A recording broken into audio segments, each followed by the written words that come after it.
A biblical perspective on life, culture and current events. This is 2020 on Vision. Well, if addictive lifestyles were easy to overcome, there would be no need for rehabilitation programs. But the truth is, getting free from the grip of addiction often needs some specialised and some compassionate expertise. David Tilse is a case manager at Transformations, a program in Moona, just out of Hobart in Tasmania. David's joining us. Hey, David, welcome along to 2020. Yeah, hi, Neil. Yeah, thanks for having me. Transformations, part of the Velocity Church there in Moona, so it's called Velocity Transformations. How long's it been going, David? It's been down here probably the Transformations program itself's been running probably 25 years on the mainland with the campuses there. Started on the Gold Coast, and this campus started up a bit over 8 years ago now. So about 5 locations around Australia. You're connected there with the one in Hobart. And you have been a graduate of the Transformations program with addiction. Give us a little insight into your own story. Yeah, I did. I had quite a long history of addiction, starting at 14. I started dabbling in drugs, and wasn't too long after that it became an addiction for me, and life got out of control, and at times it was not too good at all.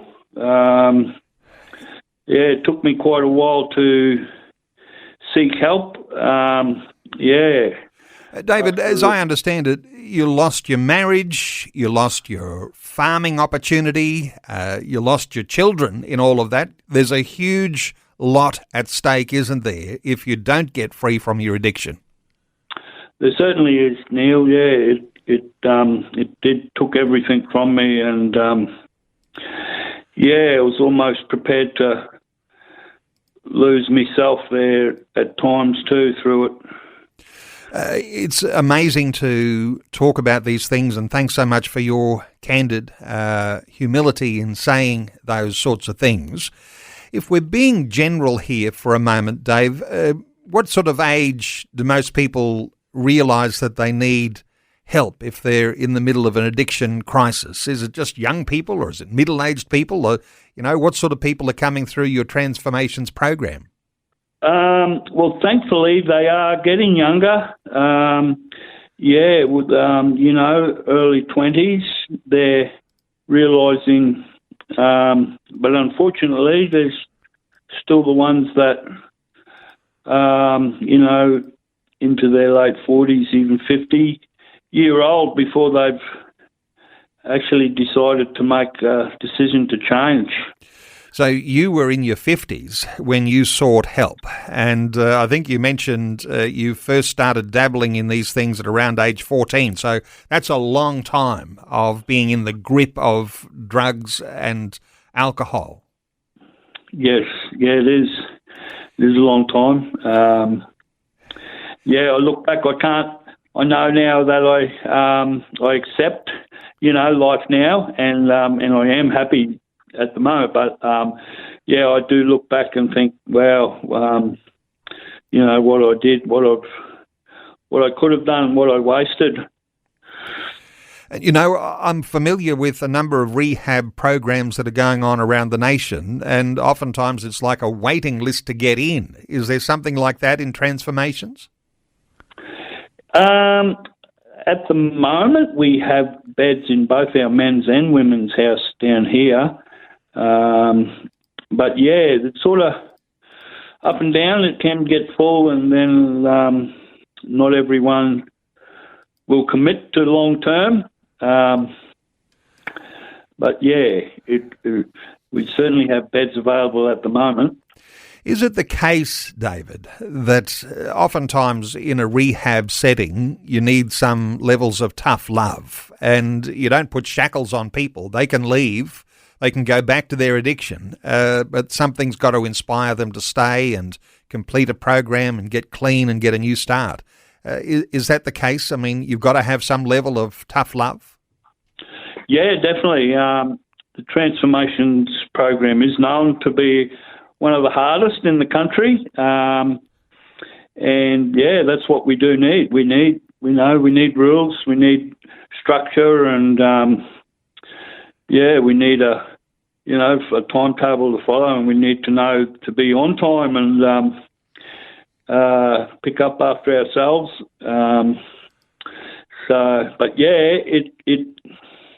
Everyone's free to come and go, of course, but it's when the individual makes a commitment and a decision to stay and work through those hard times is when they do get that breakthrough and find those little victories where they decide not to leave and stay.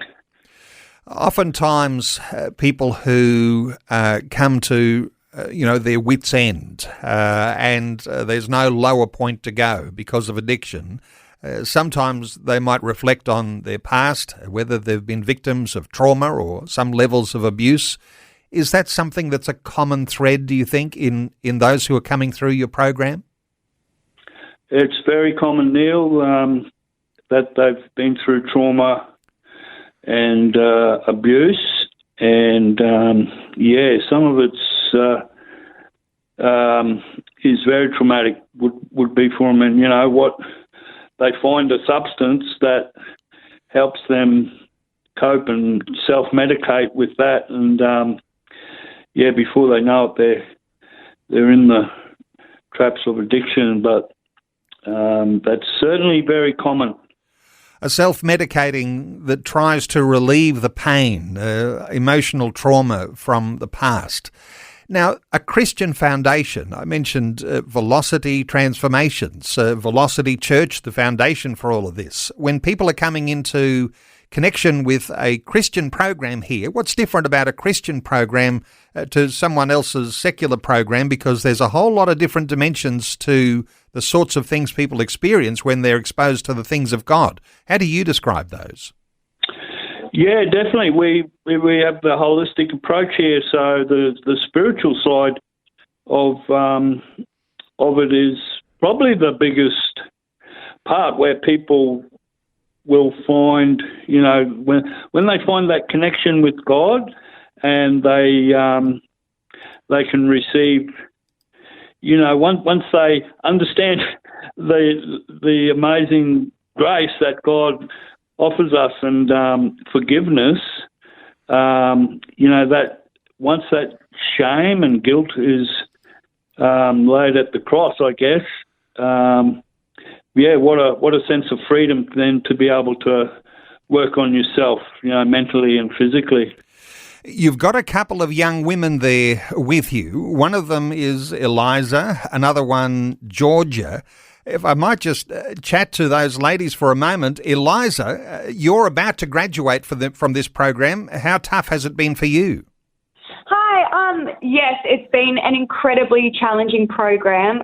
This year has been super hard, but such a beautiful, amazing experience. It's very strict, very disciplined, but I know that I sort of needed that sort of challenge in my life.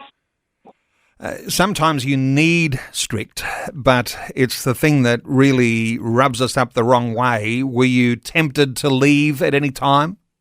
Definitely. Yeah, but I know that in those moments where I am challenged the most, that's where the most growth comes from.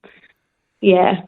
And Georgia, your story, I mean, is it similar to Eliza's? And have you had a hard year, sometimes tempted to leave, but when you're at a low point, sometimes you have nowhere else to go? How has your story worked like that?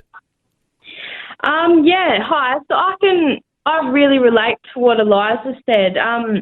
Your life just reaches a point where you can't go on anymore, so you have that choice, like you can either choose life or you can choose death, and for me it was making that decision to choose life. And I have been tempted to leave more times than I can ever count, but those little wins I find along the way, they make it worth everything. Like all the pain, all the suffering, all the struggling, it's worth every minute of it to get my life back on track. And Georgia, hard work, and I'm not sure what your background is, but when you came into connection with these Christian foundations that guide the Velocity Transformations program, the religious side of things, how did you respond to all of that? Look, I was pretty open to it, actually. I got to the point in life where I was willing to take on anything. Like, I was so desperate. I didn't mind what it was. I was going to try it. So I really took a good approach to it, and I've opened myself up to it, and I've given my life to God myself, and it's been for the better. It's changed my whole world. It's changed my perception. It's changed everything. Wonderful to hear your story, and as briefly as it is, Georgia and Eliza too. Let me come back to David here.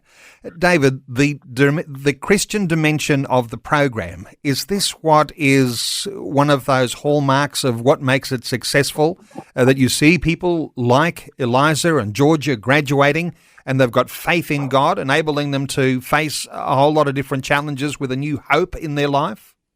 Oh, definitely. That to see someone find hope and, and the connection, find that they get through the church, and that learning to have a healthy connection with good people around them, it's truly amazing. Even the connection, I'll just add, Neil, that Eliza and Georgia have been through this program, together, and the amazing friendship and connection they've made, and where they are able to be assertive and resolve any conflict in a healthy way. What an amazing thing it is. So 5 locations around Australia.